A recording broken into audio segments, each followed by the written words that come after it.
Guys, I've got something for you today. Something you probably never used, and I did, to tell you if it makes sense or not. What I'm talking about? Upper leg sleeves. Some of you guys maybe have used knee sleeves if you have issues with the knees. Many guys I know, including me, love compression socks for running, for cycling, for recovery, you name it. I wear them all the time. I sleep with them if I do very big trips.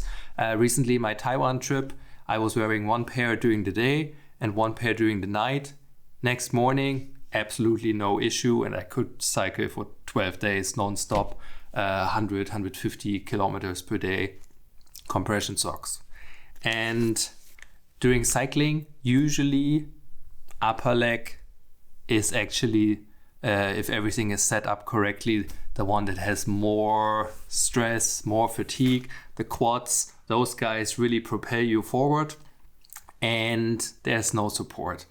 There are products like a longer sleeve starting under the knee, going over the knee, and I use those sometimes. I couldn't take it for the trip last time to Taiwan because it's just too heavy, too bulky. And those work very good after the trip or after your ride. And I thought getting something like this is it's much lighter, especially this one.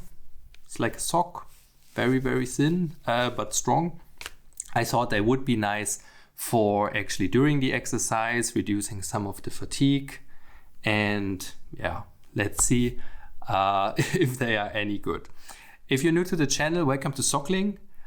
We are into socks for sports, for cycling, for running, for triathlon, you name it, and also recovery. All the socks. We really like them, and this, I would say, is considered a sock, a sleeve. We also do those. Let's get into the two ones.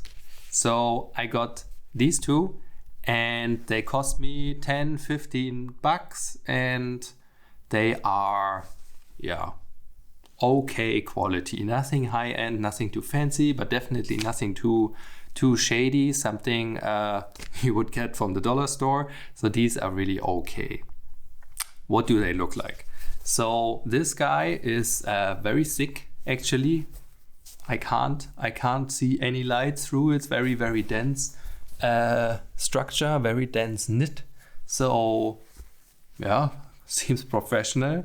Has the grippers on both ends to prevent it from slipping up and down, which worked okay.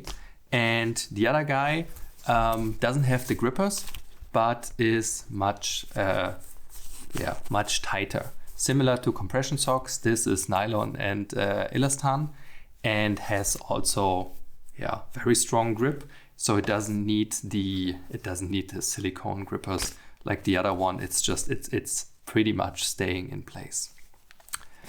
What did I do with these? So I ran a little bit and I cycled with them, and that would be my main criteria. I need them for cycling, and worked so. So price, material, quality is definitely okay, but comfort is really an important thing.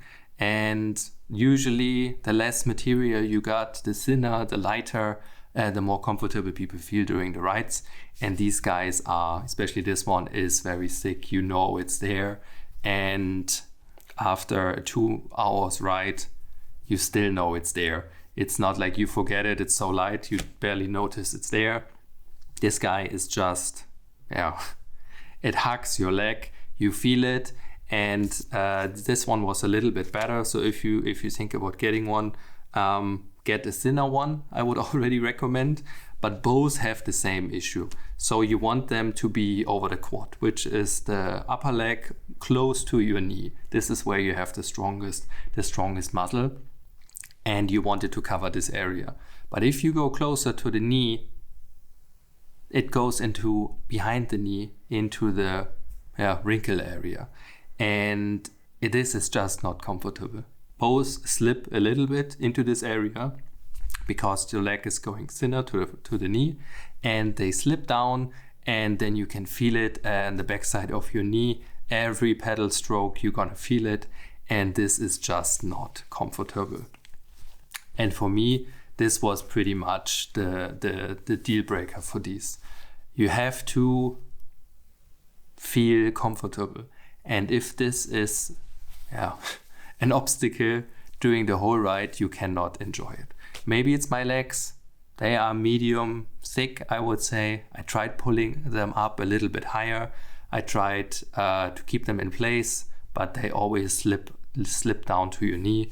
Even with the grippers, I checked